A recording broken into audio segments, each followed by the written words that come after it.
Olá! Estamos começando mais um Pode Regularizar, o podcast que descomplica o direito imobiliário. Hoje o nosso tema é muito bacana, é sobre a responsabilidade dos corretores de imóveis. Nós sabemos o que um corretor de imóvel faz, o que é a profissão dele, mas será que todo mundo sabe como que funcionam as obrigações e os deveres do corretor de imóvel? É um tema bacana, né, Jaque? Com certeza, Lu, é um tema bastante interessante, principalmente aqui na nossa região, né? É uma região que tem inúmeras vendas aí no dia a dia, inúmeros corretores ativos. E hoje a gente está aqui com o corretor de Balneário Camboriú, o William Augusto, para nos trazer um pouco aí sobre essa responsabilidade civil do corretor de imóveis. Obrigado, William, pela presença. Eu que agradeço, Jaque, Lu. Então, como a Jaque já falou, meu nome é William Augusto. Eu atuo como corretor e perito avaliador ali em Balneário Camboriú, toda essa região, né, do Vale do Itajaí. E sou formado em Direito pela Univale, pós-graduado em Direito Imobiliário pela Uniavan. Também fiz curso de mestre de obras no Senai para dar um pouco mais de capacidade para conseguir fazer um laudo técnico ali para as avaliações, né? Atuo também como perito avaliador do Tribunal de Justiça. Então, o corretor da parte faz a avaliação, às vezes o oficial de justiça faz a avaliação e chega para mim, tem que dar um parecer qual que é o valor correto. Acontece muito, É, né, William? também é uma responsabilidade. E tem muita divergência, né? Porque Tem, o conhecimento técnico que vocês têm, muitas vezes o oficial de justiça não tem, né? justo, justo. Alguns oficiais que eu conheço, eles até, vamos dizer que reclamam porque não é uma responsabilidade deles saber o valor de mercado. Sim. Então, esse também é um assunto sobre avaliação, que tem também uma disputa, vamos dizer assim, dos engenheiros civis e do corretor. Porque o engenheiro ele sabe sobre a construção, sobre a estrutura, certo? E o corretor sobre o mercado. Entendi. Então, às vezes, se eu estou fazendo uma avaliação judicial e aquela edificação não está registrada na matrícula, eu posso até pedir um laudo complementar do engenheiro civil. Ele é especialista nessa área. Cada um no seu quadrado, né? E Correto, todo mundo junto consegue correto, fazer um bom serviço, né?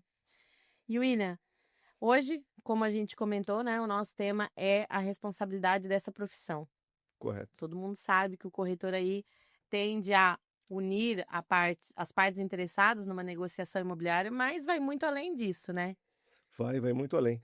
Eh, os corretores, algumas construtoras, elas fazem alguns eventos, chamam diversos corretores, coffee break e tal, e não tem licença, às vezes não tem o terreno, eles não têm nada, eles têm uma ideia de um arquiteto sobre um projeto. E eles acabam vendendo isso para o cliente sem saber da responsabilidade, né? E aqui na nossa região tem muito, né? Tem muito. É que para os ouvintes até entenderem, né, para o empreendimento sair para venda, ser veiculado como venda, precisa ter uma incorporação imobiliária, né, para resguardar justamente o comprador, né, Jaque? Com certeza. E Sem a a incorporação acaba sendo irregular essa transmissão, essa venda, né? E aí o corretor tem essa responsabilidade também, porque o construtor tem essa responsabilidade de fazer essa incorporação imobiliária para depois veicular, né? É até um assunto que nós vamos trazer aqui em outro episódio no podcast, mas o corretor também tem, né? E ele responde junto com a construtora por todo esse dano. É isso, né? Justamente. Então, às vezes, para ganhar uma comissão ali, vamos supor, de 5% de 1 milhão, R$ 50.000, ele não se dá conta que ele responde solidariamente. Então, ele vai responder por 1 milhão. Depois ele pode entrar com uma ação de regresso contra o incorporador, a construtora, mas eh, ele às vezes não se dá conta, ele só olha no dinheiro ali que ele vai receber no momento. E depois a To- responsabilidade é gigante. É Tem o grande. prejuízo. E até ter uma sentença na sessão de regresso, ela leva um tempo, né? Tem. Enquanto isso, aí pode vir execuções e outros problemas. Sem contar com sanções, né? Até o Código de Ética dos corretores de imóveis, ele proíbe a divulgação de imóveis sem incorporação imobiliária. Então, hoje o que tem é exceções, né? Tem a exceção de vender um imóvel sem incorporação, que teve em Balneário Camboriú, uma exceção no Brasil. E eles acabam pegando essa exceção e transformando em regra. Aqui na nossa região toda, né? Sim. Eu não tenho conhecimento técnico do resto do Brasil, mas eu sei, a gente escuta falar que aqui na nossa região é uma coisa, parece que um pouco fora da curva mesmo, né? Claro, eu creio, Lu, que isso se dá por conta da valorização da nossa região. E as Então, das 10 cidades com metro quadrado mais caro do Brasil, 4 estão aqui. Então, é Balneário Camboriú, Itapema, Itajaí e Florianópolis. Então, a 80 quilômetros aqui de Balneário Camboriú, tudo aqui, né? tudo aqui. Então, das 10, se a gente tem 4 cidades mais valorizadas do Brasil, é claro que a gente vai acabar atraindo pessoas não com uma boa índole, vamos dizer assim, né? Vai vir muita gente boa, vai vir gente boa, mas acaba vindo também pessoas não capacitadas para exercer esse exercício nobre do corretor de imóveis. Às vezes a pessoa vai ter experiência uma vez na vida de adquirir um imóvel e ela vai confiar nesse corretor. Então, às vezes, o trabalho de uma vida inteira ela vai confiar nesse corretor de imóveis para ajudar ela a escolher. Até pela facilidade da profissão que a gente estava conversando, né, William? Porque a profissão de corretor de imóveis, ela não precisa de uma graduação, depois de uma pós-graduação nem nada. É uma forma simples. Então, que às vezes muitas pessoas acabam se aventurando nessa área, mas não têm conhecimento nenhum, nem mínimo jurídico de transações imobiliárias, questões de mercado, nada, né? E aí acaba ali uma pessoa que está adquirindo seu primeiro imóvel, contratar uma pessoa sem conhecimento nenhum e depois pode vir aí um grande prejuízo. Justo, justo, já que a barreira aqui da profissão de corretor de imóveis é ensino médio e um curso técnico em transações imobiliárias. Então é muito, muito simples. Hoje em dia tem cursos à distância que torna essa barreira mais fácil ainda. Então, realmente, muitos corretores não têm noção da responsabilidade que eles têm nas mãos quando eles vão negociar ali. Às vezes de não pesquisar sobre a construtora, sobre a incorporadora, não pesquisar sobre os sócios, o histórico de obras daquela construtora. Às vezes ela começa várias obras e nunca entregou nenhum. Então é um negócio que você já tem que ficar com uma pulga atrás da orelha, mesmo que não tenha nenhum processo civil e criminal contra os sócios ou contra a construtora, se ela inicia vários e não entregou nenhum, ela está tentando se capitalizar para começar a entregar um. Então é um risco gigante, ainda mais sem incorporação. É, a incorporação é um ponto fulcral ali, né, para garantir as pessoas de algum modo. Mas, William, a gente sabe que o corretor de imóvel também vai muito além de só aproximar o vendedor do comprador, né? Ele precisa, e nas negociações também acontecem de ter dois corretores, não é? Um que representa o comprador, outro que representa o vendedor. Nesse caso, eles precisam dar uma segurança para quem eles estão prestando o serviço, né? É, conta pra gente como que funciona essa segurança que é a obrigação do corretor de passar, né? Quais as obrigações que eles precisam trazer para o cliente deles, seja vendedor, seja comprador, nessa negociação para deixar uma negociação limpa e segura. Sim, Lu, você falou algo muito importante, que é as parcerias. Hoje, a maioria dos negócios são feitos em parceria. Quem não entendeu que o outro corretor não é o seu concorrente, pode ser o seu parceiro, ele está ficando para trás no É mercado. verdade. Ele tem uma visão ultrapassada sobre o mercado imobiliário. Então, nas parcerias, é de suma importância esses corretores analisarem matrícula, analisar como é que está a situação na prefeitura, se tem condomínio, se existe algum débito, a questão, como eu já falei, sobre os processos ali da construtora, dos sócios, e, e se ele encontrar alguma barreira, alguma execução, ele tem que ter a ajuda de um advogado, de preferência especializado em direito imobiliário, para auxiliar ele, porque ele, na atividade de corretor, ele não tem essa capacidade técnica, jurídica e nem essa responsabilidade Sim. de analisar as restrições daquele imóvel. Mas ele tem que estar ciente e sempre comunicar para o seu cliente se existe algum problema. Então ele não pode ser omisso. Tem que ser transparente Ele tem que sempre. ser transparente, ético. Ele precisa trazer ali, né, se existe algum óbice à compra ou à venda, né? Se existe algum prejuízo que o comprador possa sofrer depois e o Até por vendedor questão de também. prudência, né?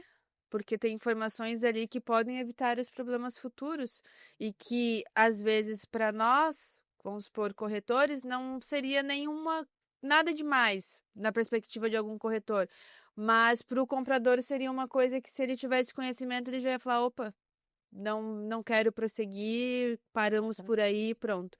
E nenhuma situação tão complicada, né? Vou comentar um caso que o cliente estava adquirindo, com a intenção de adquirir um imóvel na planta. Ele foi, visitou o imóvel, gostou, conseguiu entrar ali na negociação de uma forma que estava viável para ele. Só que quando ele pediu para a gente fazer uma busca, a construtora, ela tinha débitos do próprio empreendimento. Então, mesmo ela sendo uma SPE, ela tinha dívidas da outorga onerosa que não foi paga, do próprio arquiteto que fez a planta do empreendimento. Então, o comprador já falou assim: não, eu já descarto, porque mesmo que ela tenha uma SPE, ela pode responder pelas dívidas do próprio empreendimento, não dos outros, mas do próprio empreendimento, sim. Então, ali para ele já foi o suficiente para ele não prosseguir com a negociação, né? Sim, sim, já que até nessa questão de documentação do imóvel, alguns corretores pensam, não, eu vou pegar uma visualização de matrícula, que tá bom. Só que não constam as gravações. Se tem alguma escritura em andamento, não vai constar na visualização de Os matrícula. protocolos, né? Não vai constar. E se você pegar uma certidão, vai constar. Então, são vários detalhes que o corretor ele tem que ter atenção para não prejudicar o seu cliente, né? Eu vou até deixar claro aqui que a certidão, que é a certidão de inteiro teor, a matrícula atualizada, aqui na nossa região elas acabam sendo disponibilizadas num prazo aí de 5 horas, no mesmo dia, né? E essa certidão, ela acaba constando todos os protocolos em aberto ou o que foi aberto e não foi finalizado. Coisa que a visualização de matrícula, que é disponibilizada na hora, ela não traz essas informações. Ela é apenas uma visualização da matrícula. Então, juridicamente falando, ela não traz segurança nenhuma, né? Justo, Jaque. Inclusive, na visualização de matrícula tem uma tarja bem grande, não tem valor legal. É. Então, nenhuma pré-notação de escritura, ou seja qual for restrição, vai estar ali. Então, é muito importante pegar esse documento correto, que é a certidão. Ela é um pouco mais cara, demora um pouco mais, mas ela te dá mais segurança jurídica para fechar o negócio ali com solidez, né? Agora, o corretor de imóveis, ele precisa apresentar essas certidões, né, William? Ele precisa. E o que a gente vê é que os corretores de imóveis diligentes, eles fazem um protocolo de entrega das certidões para o cliente, para se resguardar depois de uma ação, né, de responsabilidade. E alguns colocam até na escritura pública, né, que foram entregue todas as certidões conforme o protocolo em anexo e anexa. Isso é comum, eu vi algumas escrituras já assim, porque o corretor está se resguardando. Porque quando acontece algum problema que poderia ser detectável nas certidões, o comprador ou o vendedor pode processar o corretor de imóvel, não é, William? Correto, correto. Só é dono quem registra, né? Então, como você estava falando de documentação, muita gente tem contrato de gaveta. Só que vai existir alguém que é proprietário daquele imóvel. Então, pode vir uma restrição, pode acabar falecendo alguém e ir para Isso. inventário aquele imóvel. Então, é muito importante que esse imóvel esteja registrado. É. E até, Lu, você adentrou na questão da escritura pública, né? Quando a gente vai fazer o requerimento de lavratura da escritura, a gente tem a faculdade de informar os dados do corretor, né? Que intermediou aquela negociação. E muitas pessoas simplesmente não vão me Omitem. informar, omitem. E, na verdade, ali também é uma segurança jurídica para ela, né? Porque vai ficar explícito que aquele corretor, ele intermediou aquela negociação. E porque tem muito contrato de corretagem verbal também, né? Não são todos os contratos de corretagem que o corretor vai pegar uma assinatura, vai fazer. Não, às vezes é um colega, não, vou vender para você aquele apartamento, aquela casa, a gente fecha nessa porcentagem e ele segue trabalhando e trabalha bastante, né? Até conseguir alguém, enfim, a profissão a gente vê que é bem trabalhado. Mas chega em algum determinado momento, tanto de repente para o próprio corretor receber algum valor ou para o próprio comprador ou vendedor responsabilizar o corretor, pode ter algum problema nesse contrato verbal, não é? Isso mesmo. Voltando ao assunto que você tinha comentado antes, sobre a documentação das etapas da venda, é muito importante. O termo de visita, porque às vezes você vai lá, você apresenta o imóvel, você levanta a documentação e ele acaba fechando com outra pessoa. Então, Isso a gente é, vê muito, né? infelizmente, existem, como essa profissão é muito fácil de entrar, existem algumas pessoas que não têm caráter, não têm uma índole boa e acabam Mas é em todas as profissões, né? tuchando o tapete ali do outro, né? Então, com esse termo de visita, e como você falou, mais adiante ali no final, com essa escritura registrada, ele pode cobrar judicialmente uma comissão que deixou de receber. Isso. Acabam sendo provas, né? É. Provas bem robustas aí Sim. dessa. É uma segurança para todos os lados, né? Não Sim. só para o corretor, quanto para o vendedor, para o comprador, para todo mundo. Mas é muito interessante. Eu vi um julgado da STJ recente que responsabilizou o corretor por ele não ter verificado as certidões da empresa do vendedor. Ou seja, o vendedor era uma pessoa física que tinha algumas empresas e estava vendendo um bem.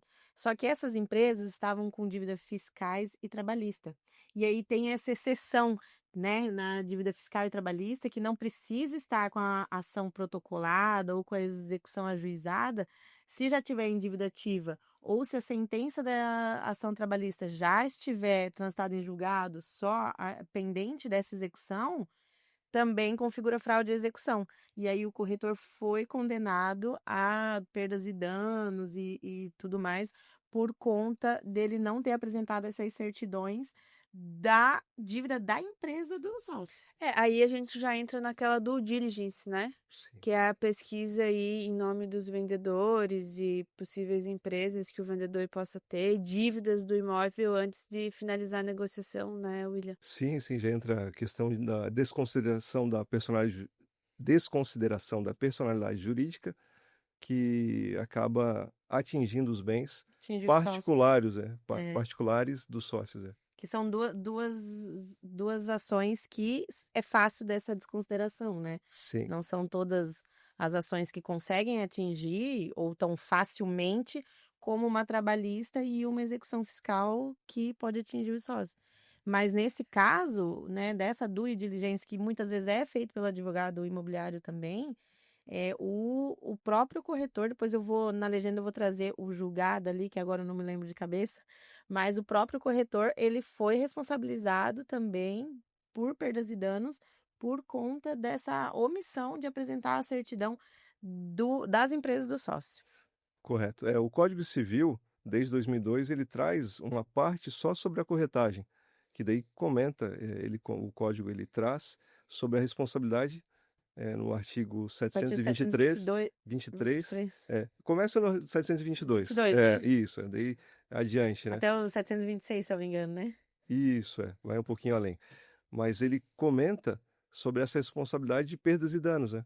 Uhum. Então, e além dessa responsabilidade por perdas e danos, a gente vai ter a lei de loteamentos, lei de corporação imobiliária, o código de ética, que abrange outras responsabilidades, a que a gente já comentou anteriormente, que é a responsabilidade solidária, que os dois respondem igual e depois um pode entrar com ação de regresso contra o outro que se sentir mais prejudicado, né? Sim. Sobre o loteamento, eu acho muito interessante. Por quê? Porque existe muito loteamento irregular. E às vezes nem feito por construtora, por pessoas mesmo, né? Tem um terreno grande e ele vai vendendo partes desse terreno para pessoas. E configura depois um loteamento irregular, né? Ainda que a pessoa revista. Eu tô com o caso de um cliente que é uma área rural imensa, então a metragem mínima ela já é maior do que da área urbana. E a cliente me procurou porque ela recebeu um termo de renúncia ao direito de preferência. Daí eu fui analisar a situação, a proprietária ela vendeu metragens através de contrato de gaveta, e aí isso virou um condomínio. E aí toda vez que alguém vai vender um imóvel, eles precisam ter assinatura de todos nesse termo de renúncia do direito de preferência para não correr o risco de lá na frente alguém alegar aí uma preferência. E além disso, ela me questionar, mas doutora, como saber se a parte que a pessoa está comprando não é a mesma que a nossa, né? Ou do outro vizinho ali que já está adquirida? Aí o que eles fazem para se resguardar? Cada um faz uma planta, uma topografia. para ter o resguardo de que a área que pertence a eles é aquela. Certo. Então, ele contrata um topógrafo que vai pegar as coordenadas georreferenciadas e delimitar cada um, né? Exatamente. A área rural hoje, salvo engano, são 20 mil metros quadrados para ter uma escritura individualizada, né, Jaque? Vai depender do município, né, da Sim, legislação municipal. sim. E também a gente já está falando de parcelamento irregular do solo, alguns crimes ambientais que podem vir, né? Sim. E tem Geralmente várias tudo é responsabilidades se vai começar a puxar isso aí. Porque assim, a pessoa quando está adquirindo, ela não tem proporção dessa situação, né? Pô, E depois, conforme ela vai tendo um conhecimento, pode ser que ela fale, opa, onde eu fui me meter? Mas espera aí, o corretor em nenhum momento ele me alegou, me trouxe um alerta, né? Discorreu sobre a situação, ainda que ela não fosse ter um conhecimento. Então, também, às vezes, é muito importante a participação de um advogado de direito imobiliário, como você sem falou. dúvida, sempre, sempre. E voltando ali à questão de loteamentos, a pessoa pensa, o terreno é meu, eu faço com ele o que eu quiser. É. Mas não é assim, porque quando você acaba parcelando um solo ali, trazendo diversas famílias, você impacta trânsito, você impacta a saúde, você impacta a linha de transmissão de energia, fornecimento de água, isso, saneamento básico, né? Então, são vários aspectos que, quando você faz um loteamento, eles são atentados, nesse projeto de loteamento, todo esse impacto de vizinhança, todos esses itens são levantados, certo? E levados em consideração. Quando você pega simplesmente uma área rural, pior ainda, né? E você parcela ela sem nenhum tipo de estudo, você pode trazer um impacto negativo para aquela região. totalmente do certeza. trânsito, É. tudo, né? Infraestrutura. Sim. E daí, se lá na frente o corretor não falou nada para o cliente dele e deu um problema, Aí entra essa responsabilização, né? sim, entra a responsabilização. Porque o comprador, ele não tem a obrigação, apesar de ninguém pode, né, se escusar de não conhecer a lei, enfim, Sim. mas é um leigo que pode não ter o conhecimento que aquilo é um loteamento irregular, né, um parcelamento de solo irregular. Mas o corretor não, ele já tem esse conhecimento técnico. Então ele precisa trazer para os clientes que realmente aquilo trate-se dessa situação, né? Sim, sim. Ele analisando a matrícula, ele já vai ver, né? Porque Exatamente. vai estar ali. Existem algumas formas de parcelar um solo. Essa é uma delas, que é o condomínio, né? Então, são várias pessoas donas de uma matrícula só. Vai ter uma percentagem ali, um valor em metros quadrados de cada pessoa. E Das unidades autônomas ali, né? Cada um vai ficar proprietário. Mas assim, ainda quando é um condomínio, tem a responsabilidade de dizer, né, William? sim, sim. Sem dúvida, ele vai ter que dizer, né? Precisa Ele vai ter trazer, que, né? ele vai ter que saber fazer uma leitura básica ali, e um pouco avançada também, da matrícula, de cada gravação na matrícula, e o que for ali, o que ele não souber, ele tem que consultar um advogado. É responsabilidade dele consultar um advogado, de preferência especializado com direito imobiliário, né? É porque às vezes o cliente até ele adquire um imóvel com aquela ideia assim, eu vou comprar e depois eu regularizo, né? Sim. Depois a gente dá um jeitinho e regulariza. E se não atingir a metragem mínima, já não dá para fazer um desmembramento, nada nesse sentido. Até esses tempos, a jurisprudência também não aceitava uso capião, né? Com a metragem sem. Até agora, esses dias eu vi uma jurisprudência aí que andou mudando um pouquinho esse segmento, mas já não aceitava. Tem alguns Então, mecanismos, né? A REURB que aceita, mas entra já é mais nessa questão. complexo, né? Já é mais complexo. Justamente, já pensou, a pessoa compra um imóvel que é um terreno irregular, ela coloca milhares de reais lá para fazer uma edificação linda, piscina e tal, mas é tudo irregular. Não existe nenhum projeto, nada, e vem uma determinação do Ministério Público, algum órgão judicial, para demolir aquela edificação. E acontece. Imagina o prejuízo da família que investiu ali, sonhos, trabalho, Muitas vezes é o dinheiro de uma vida toda, né? tempo de vida, porque nós trocamos tempo por dinheiro. Por dinheiro. Então, É verdade. é tempo de vida ali. Então, é muito importante que o corretor esteja bem assessorado com advogados para trazer cada vez mais segurança para o seu cliente. Eu tenho uma cliente que ela teve o cuidado quando ela comprou uma metragem de uma matrícula mãe, né? Que seria a matrícula mãe é uma área maior, compra uma metragem daquela área. E ela teve o cuidado de registrar, porque ela sempre teve isso na cabeça dela, que quem não registra não é dono. Então ela tinha medo de só ficar com o contrato de gaveta e registrou. Então ela registrou na matrícula que ela tinha uma porcentagem daquele terreno. Só que a dona que vendeu para ela e vendeu para vários outros que não registraram, fez esse loteamento irregular. Então, o Ministério Público veio e entrou com uma ação pelo loteamento irregular e carregou essa minha cliente que comprou de boa fé, que comprou uma metragem e que só registrou com medo de perder. Porque ela é possuidora, né? Porque ela é possuidora e tá com o nome na matrícula mãe também. Então, trouxeram os proprietários registrais, né? Claro, a gente tá fazendo trabalho para mostrar que ela é só mais uma que comprou e teve o cuidado, mas ela também está trazendo o corretor de imóveis, que foi a compra intermediada por um corretor de imóvel, que não alertou ela desse problema. E o corretor está com sérios problemas nesse caso, que pode vir sim a ser responsabilizado por perdas e danos e por todos esses desgastes, esses gastos que ela está tendo por essa omissão dessa informação na venda. Sem dúvida. E sobre essa questão de documentação, o contrato de gaveta, por ele ter assinatura reconhecida, a firma no tabelionato, algumas pessoas leigas acabam achando, não, está registrado no tabelionato, no cartório. Muitas pessoas até acham que o cartório fica com a cópia do contrato, né? Sim. E eles acham que a matrícula é a escritura, né? Uma reversão, assim. Ou se ele faz a escritura e não registra e pensa que é dono. E daí vem uma execução, vem um processo em cima do proprietário na matrícula, né? Eu tive um caso desse. E essa parte é responsabilidade do corretor de avisá-los, de levar essa escritura a registro, de orientar? É o pós-venda daí, Will? Correto, sem dúvida, sem dúvida.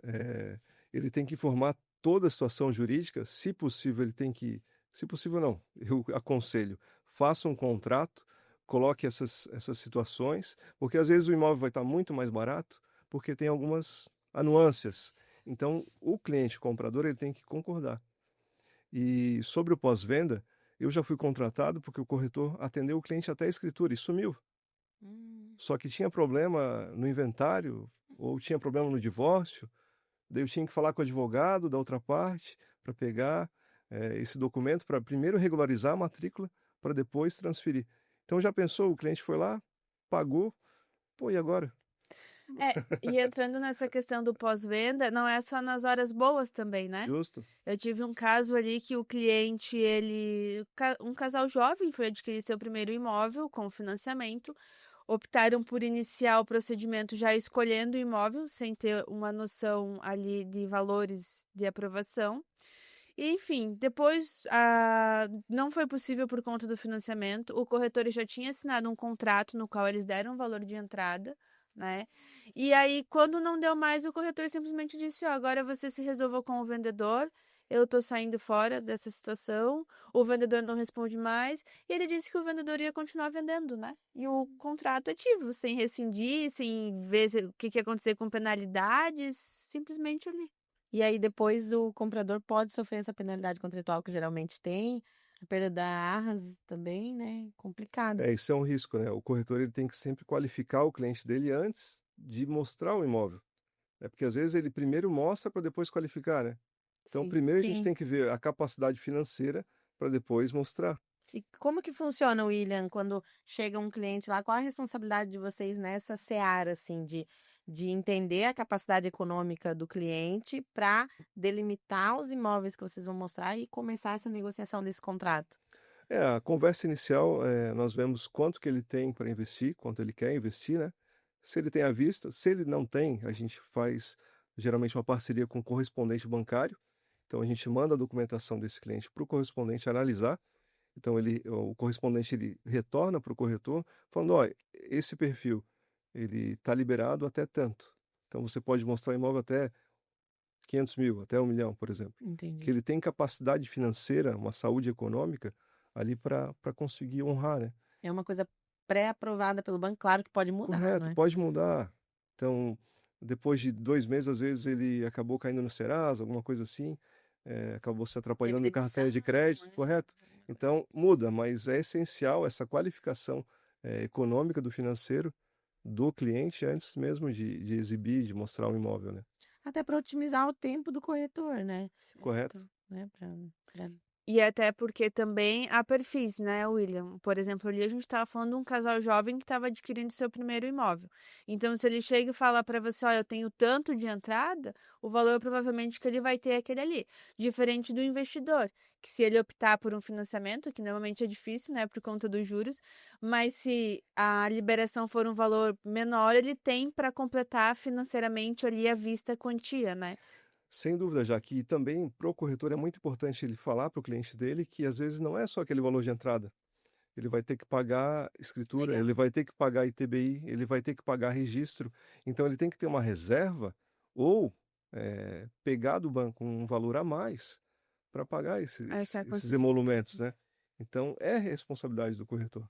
Não só fazer, mas avisar o cliente dele, né? das despesas. Das despesas, porque às vezes são altas, né? São E a gente vê que muito imóvel irregular, a desculpa é essa, né? Que não tinha o valor na época da compra para fazer esse registro no registro de imóveis, que é o ITBI, é os emolumentos, então é um valor alto, né? Eu tenho um cliente, Lu e William, que ele foi fazer a escritura do imóvel há praticamente 20 anos depois da aquisição, exatamente pelas custas de registro, escritura e ITBI. Ele teve a sorte do vendedor ainda estar vivo, né? 20 anos depois, né? A gente Porque diante dos percalços que pode se ter aí, mas no meio disso ele acabou caindo naquela questão que a gente comentou de penhora no nome do vendedor. aí ele teve que. Daí. E essa demora traz mais ônus, né? Porque o imóvel vai valorizando, então todos os valores vão aumentando. E a legislação vai mudando, né? Sim, e o que aconteceu nesse caso, já que ele teve que entrar com um embarque terceiro e gastar um pouco com o advogado? Teve. Ali no caso a gente já tinha dado início à escritura, né? Só que ele já tinha até se divorciado, tá? Ele, na época, tinha adquirido com a ex-esposa. E quando foi fazer a escritura, ele acabou ali fazendo com o advogado como se ainda tivessem, desculpa, 50-50. E aí não foi possível finalizar por conta do RG dela que estava muito antigo, rasurado, o cartório não aceitou.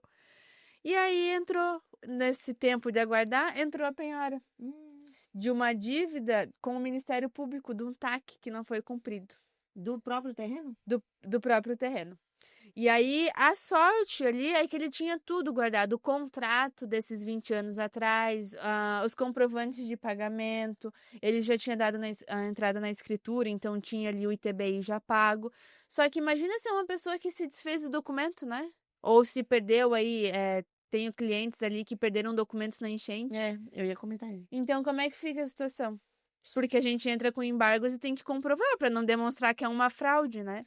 O exemplo que você comentou é o contrato de gaveta, porque a escritura é pública, a procuração é pública, vai estar registrado no tabelionato.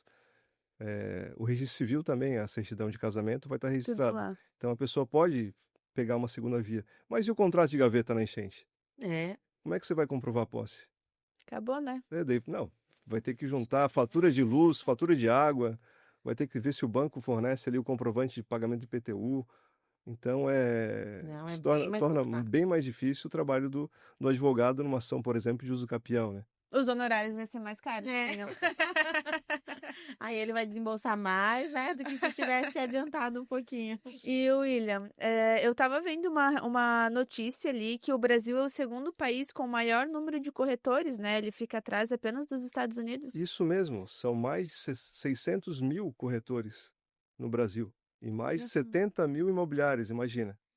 Então, com essa, vamos dizer, promessa de dinheiro fácil, que não é. Não, é trabalhado, né? É trabalhoso, acaba atraindo muita gente para essa profissão. Então, a profissão ela é uma construção, né? Então, o corretor tem que pensar muito bem como ele vai agir, como ele vai fechar o negócio, porque é uma construção. Se ele fazer alguma coisa errada hoje, amanhã ele vai acabar pagando.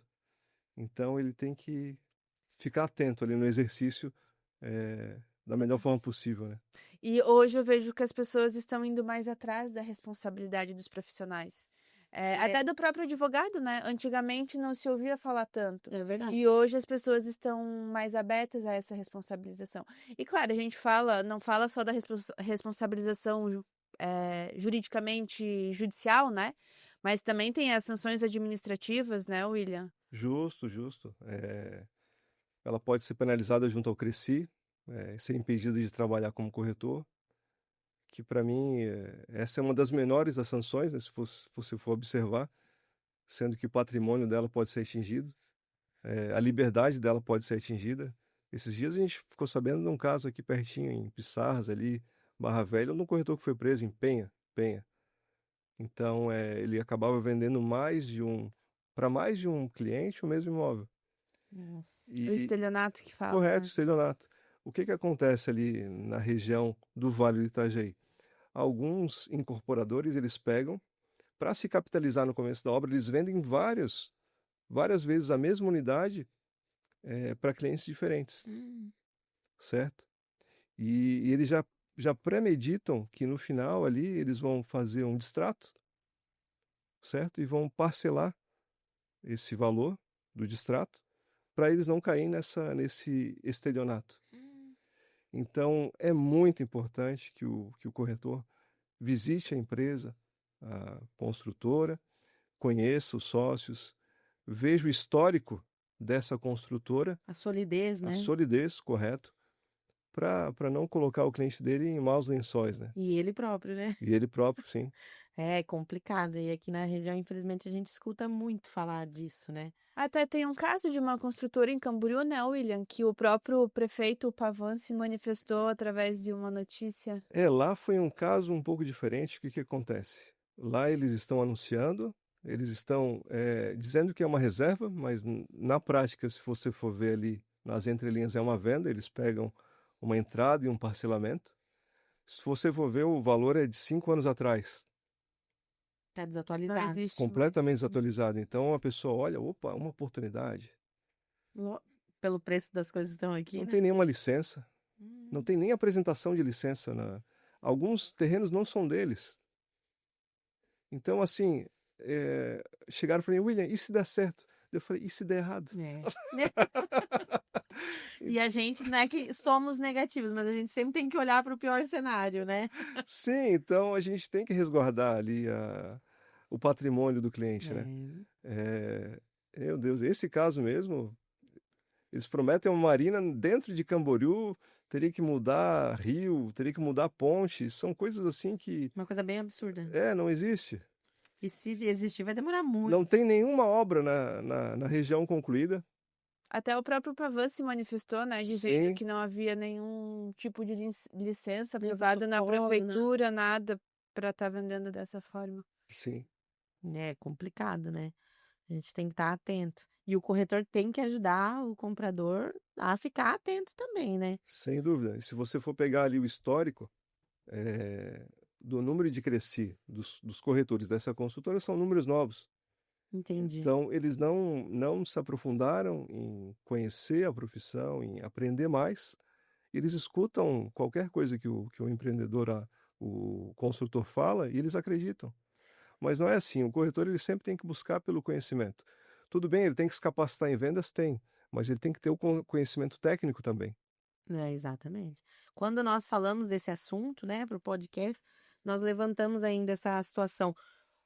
É importante para o comprador, para quem contratar um corretor, saber das obrigações desse profissional que está sendo contratado, mas muitos corretores não sabem a fundo da obrigação que ele tem, da onde ele está entrando pela responsabilidade civil e até criminal, não é? Que ele Sem possui. dúvida. E às vezes o corretor pensa, eu vou fazer um curso, é caro. O próprio Cresci, ele oferece cursos gratuitos. Então, às vezes, ele não Para se capacita aprimoramento. porque não quer. Então, é muito mais fácil realizar uma venda, receber um valor, do que estar estudando. Tem esse mito que é só a venda, né? Ah, eu sou bom em Só a comissão, né? Só vender e ganhar a comissão e tá feito, né? Tá resolvido. Mas a Não, profissão, a como minha eu falei, é profissão. uma construção. Se ele não tiver a base sólida ali no direito, saber pelo menos o básico, sempre ter um corretor, um advogado ali especialista para auxiliá-lo, meu Deus. É. E William, essa questão de validação de documentos, que hoje a gente tem o próprio Gov, o e-notariado, as procurações públicas, né? Como saber se ainda realmente está ativa, se não foi revogada? Como é que funciona essa questão Bem toda? importante você comentar isso, já que hoje muitas escrituras são assinadas pelo e-notariado. Então ele gera um QR Code, você consegue validar o documento e baixar esse documento no próprio site ali do e-notariado. Então, para evitar fraudes, você sempre tem que verificar os documentos. Então, seja documentos assinados pelo e-notariado, ou seja, documentos assinados pelo Gov ou pela assinatura eletrônica, que são válidos também. Você tem ali o assinador.it, o validador.it também do governo. Você consegue tirar um extrato de validação daquelas assinaturas. Então, é sempre importante você receber um documento, você validar. Ou seja, nem precisa pagar nenhum sistema para conseguir essa validação. Tá ali, né? Já disponibilizado pelo Correto, governo. está ali, mas sempre tem que E verificar. no mesmo sentido, as certidões que se tira, né? Às vezes apresenta as certidões, mas elas podem ser facilmente manipuladas, né? Em alguns sistemas da internet. Então, sempre utilizar aquela chave, o código verificador, e verificar dentro do site que está disposto sempre no rodapé, né? Para ver se aquela certidão realmente é válida. Correto. Quando eu recebo uma matrícula, o que eu faço geralmente? Eu vou lá no site que emitiu a matrícula, agora está cada vez melhor, né? O R Digital, muito obrigado, facilitou muito a nossa vida. Muito. Então, já colocam até um link ali, você clica, entra no site do RI Digital e já baixa aquela matrícula. Então, a matrícula que eu recebi, eu excluo, fico com a matrícula Digital, que geralmente é o que precisa também, né? do órgão, que é o RI Digital, que é o responsável ali pelo registro das matrículas, e com aquela matrícula eu começo a analisar. Eu já tive um caso de um cliente receber uma matrícula manipulada. Quando foi realizar a validação no sistema, aquela matrícula não validava. Olha só. Por que é importante a escritura? Toda a escritura ela vai estar registrada num tabelionato. Qualquer pessoa pode acessá-la. Se você faz um negócio só no contrato de gaveta, pode existir o caso de trocar uma página. E aquela página que trocou mudou valor, mudou imóvel. Então você não tem segurança jurídica do negócio que está sendo feito. Então é muito importante sempre ter a escritura, o registro. E por que não tem? Porque corretores, às vezes sem saber, às vezes sabendo, acabam vendendo imóveis sem corporação, sem registro, sem licença. E aí vem toda a responsabilidade. Vem toda a responsabilidade. Para os advogados, mais problema e mais dinheiro. Mas, Advogado trabalha com problema. Mas não é algo muito legal para os clientes, né? Nada legal. É que a gente sempre busca a solução, né? A solução das Evitar os situações, problemas, evitar. né? Apesar do brasileiro ele não ser muito preventivo, né? Não. Ele espera estourar a bomba para daí procurar o advogado. Mas essa linha de atuação preventiva é muito importante também, né? Que é onde entra os corretores também, essa responsabilidade, né? É fazer essa prevenção de um problema, porque cai no bolso das pessoas e é complicado demais, né, gente? Sim, sim. Eu sei que esse podcast é direcionado para os corretores, advogados, mas se algum cliente estiver assistindo, quando você estiver adquirindo um imóvel, tenta conversar com um advogado especializado em direito imobiliário, para ele te auxiliar e acabar fazendo uma leitura extra ali desse negócio. Nunca é demais, né? Nunca é demais. É a prevenção, como vocês falaram. Trabalhar no preventivo é muito mais barato do que depois no corretivo, né? No corretivo. Exatamente. E William, para finalizar, diga para nós a importância de ter um corretor com conhecimento para intermediar uma negociação, para evitar problemas, como a gente conversou. Há várias pessoas aventureiras que vêm para essa profissão e que não têm conhecimento nenhum, né? Justo, justo. Como eu comentei, a carreira é uma construção. Então, tente pegar alguém já provado no mercado, que conheça um pouco de lei, que consiga analisar todos os documentos ali daquele imóvel, para não ter que gastar depois com o advogado. Com um nome reconhecido, né? Porque o que a Sim. gente vê muito aqui na nossa região é o visual, né? Sim. Então, às vezes, o profissional chegou com um carrão, tá ali na beca e... Ah, não. É sinônimo de um bom profissional, de que ganha dinheiro, tem sucesso. Quando, na verdade, nem sempre é assim, né? Nem sempre. Às vezes nem não é sempre. nem especialista. Às vezes é status, às vezes é um financiamento. Exatamente. E o Às vezes nem é dele, né? também. E o corretor, às vezes, pé no chão, não é valorizado, né? Exatamente. Essa situação, né, é complicada, porque aqui mesmo todo mundo se deslumbra com as coisas, né? E a realidade é diferente, né? É o que a gente vê muito hoje, não só na profissão de corretor, né? Mas na própria de Não, todas advogado, as em outras atividades. profissões. Dependendo do que você tem e do que você não tem, ali eles definem se você é um bom profissional ou não. Quando, na verdade, isso não há mérito algum para definir como um bom profissional, né? Muitas vezes a pessoa pode estar utilizando um carro que não é dele, pode ser alugado. Então, procurar realmente pelo conhecimento Sim. e se é conhecido no ramo, se tem nome, né? Coisas nesse sentido. Muitas vezes ele vai vir por indicação, né? Muitas vezes. Eu nasci em Balneário Camboriú, eu vi toda essa região crescer. Então, eu nem me exibo muito nas redes sociais, mas eu acabo sendo indicado e tá bom, porque às vezes não dou conta de tanto trabalho. Sim, imagina. Então, gente, o corretor ele tem que A pensar. indicação ela é muito forte hoje, né? Apesar dessas outras tecnologias, a indicação ela é muito forte. As parcerias, né? A gente tem que Também. ter ciência ali que a nossa semeadura, o que a gente faz hoje é opcional, mas a colheita ela é obrigatória. Então, essa profissão ela é de conhecimento, mas são relacionamentos também.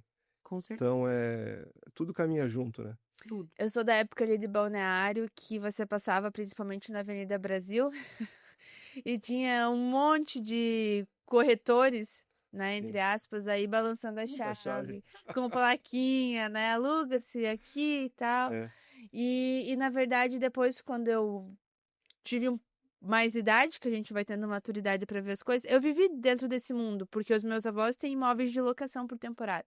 Então, o meu avô estava sempre ali, né, junto. E depois, quando eu tive mais maturidade, eu comecei a ver como aquilo trazia problema para os clientes.